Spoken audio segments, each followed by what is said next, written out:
All right, so why don't you tell us about some of the artifacts that you brought to show us today? Okay. My name is Richard Bradley, and the items I've brought today are from my father Murray Bradley's collection. Dad owned the oil well supply company in Petrolia Discovery and was in the oil business all of his life. After my mother's death in 1973, Dad started a hobby to pass his time and collected over 2,000 different items until his death in 1994. The tools I've brought today were used by local businessmen in Petrolia and tradesmen. The first two items is a pump drill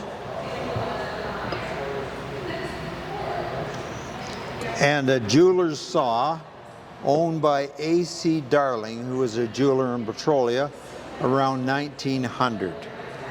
Wow. The next is a Rayborn level, and this was owned by my grandfather, Richard Nelson Bradley.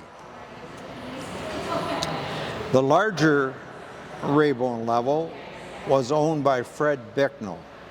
Fred Bicknell lived in Crescent Park in Petrolia here, and he would make violins and cellos and different items over the years. And his father, I believe, did a lot of the craftsmanship and woodwork at Nemo Hall in Petrolia. This here is called an adjustable wrench. It was owned by Fred Hamlin. Fred was the owner of Petrolia Discovery, and he sold the property to my father in 1949. But this is one of the wrenches he used at Petrolia Discovery. The next is a nail claw. This came from Van Tuyl and Fairbank in Petrolia. Years ago, a lot of the items, nails, screw nails, and different items were in big bins. And you may wanted say a pound or 2 pounds of nails. They would go into that and scrape them out into a weigh scale to be weighed.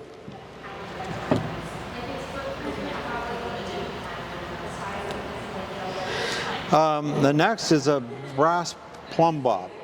This was molded by Jim Jackson. Jim worked at the oil well supply in the foundry, and it was likely made in the 1940s.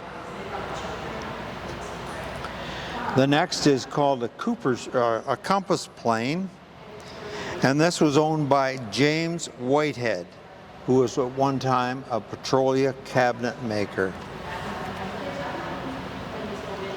The next in this corner up here is a Miller Falls combination tool, and that was owned by Cecil Previtt. Cecil operated a plumbing and tin shop business in Petrolia. The next up on here is a hoof taper gauge owned by a local blacksmith, Cecil Stone. It measured the angle of the hoof that they were working on the horse. The next is a brass 3-in-1 screwdriver, and you could open it up to a smaller one, and then there's a smaller one inside of that. This was given by my grandfather, Richard Nelson Bradley, to my dad when he was just young, and Dad said that was likely the first tool that he ever owned.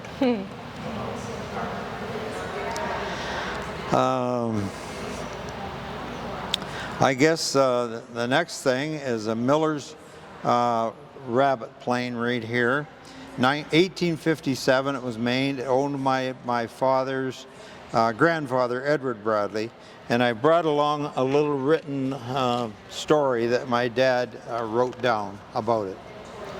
This old match grooving plane was made by J.P. Milner Company in Kingston, Ontario in 1857 to 58.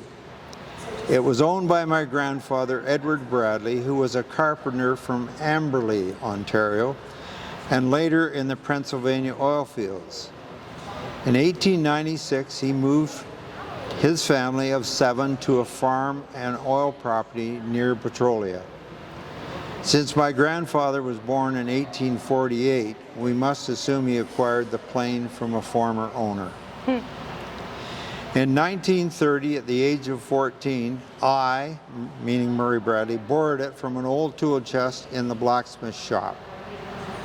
To my amazement, when I went to return it, I found my Uncle John had burned the 35 planes remaining in that chest. Very devastating.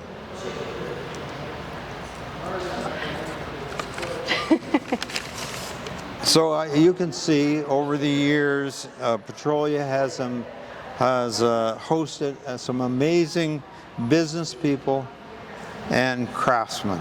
So these are a few of the memories that we'll have for years about our town and its craftsmen. For sure.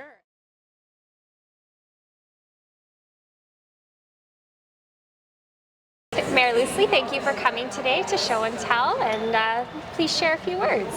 Thank you, Nicole. And first of all, I want to thank everyone for coming. I think and congratulate the county on putting this event on in celebration of your 175th. So congratulations. And as you know, we're also celebrating our 150th. But I want to first of all, on behalf of council, thank everyone for coming, council and staff, to this event, because I think it's very important to our community. Now, the story that I want to talk about is Waterville TG, and that's this here. And I want to talk about when they were considering coming to Petrolia. It was a Japanese firm, and we negotiated with over 40 municipalities, and it got down to 2, Windsor or Petrolia. And they flew us up to Sherbrooke to go through their plant, and their plant up there had 1,200 employees, and they wanted us to go through their plant to make sure we'd be okay and happy if they came to Petrolia. But the Japanese people wouldn't take us through. They had the bosses take them through because they thought the employees tend to jump when they go through, so they wanted us to have an honest opinion of their operation, and we were thrilled. The mayor at that time was Ross O'Hara. I was the CAO at that time, and after we toured, we sat down with probably 15 people, and it was at that meeting that President Catani basically said to his staff, let's build it in Petrolia. We had agreed to sell him 53 acres of property, and he signed at that time for a check for $75 million to build the one building. Now, that sounds like a lot, but that's because of the equipment that had to go into the plant. So anyway, after he signed it, everyone got up and ran, and I'm sitting there with the mayor wondering, well, what do we do? And anyway, they ended up flying us back, and they came to Petrolia. But I want to just tell you, I was thrilled when they did this, and I'll just read this to you. This was presented to me. It's Waterville TG Inc. Golden Shovel Ceremony, December 14th, 1998, at Petrolia, Ontario, Canada. And what they did is we had the shovel ceremony.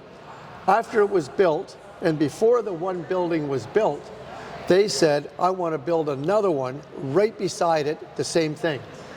We said no problem, and then they put a front on. To show you how they think, we had to close this 53 acres in 1 week, which is pretty difficult. And we used Carlos Sameta, the lawyer, and I met with him and said, we need to close this in 1 week. Their lawyer was out of Toronto, who gave us 110 undertakings, including calling special committee of adjustment, special council meetings, trying to get easements closed that went through on Ontario Hydro years ago. But to make a long story short, we didn't get it done Friday. It was done on the Monday. So I called to apologize to President Catani and said, you know, I'm really sorry, we did the best we could. And to show you how the Japanese think, they said, thank you, Mr. Loosely, but I want you to go back to council and tell us in writing how you will make up that one day you delayed us.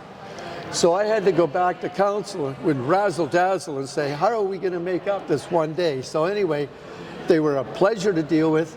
They've hired and started out with close to 500 employees, which has increased over the years, but it's been great for not only Petrolia, but the surrounding area.